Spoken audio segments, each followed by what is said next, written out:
पण उद्या जर समजा दिल्ली सारखं इथे काही करायचा प्रयत्न केला, आमची लोक सोडणार नाही।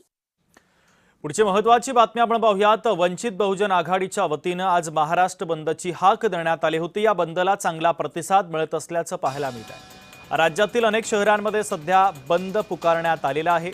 दिल्लीमधील विद्यार्थी आंदोलनाला पाठिंबा देण्यासाठी हा बंद पुकारण्यात आला। विद्यार्थ्यांवरील लाठीचार्जचा निषेध केला जातोय। दिल्लीतील विद्यार्थी आंदोलनावर झालेल्या पोलीस कारवाईचे पडसाद देशभरात उमटतात।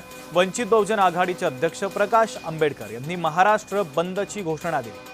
राज्यभरात शांततापूर्ण पद्धतीने आंदोलन करण्याचं आवाहन वंचित बहुजन आघाडीच्या वतीने करण्यात आलेलं आहे आणि त्यानुसार अनेक भागामध्ये हा बंद पुकारण्यात आलाय।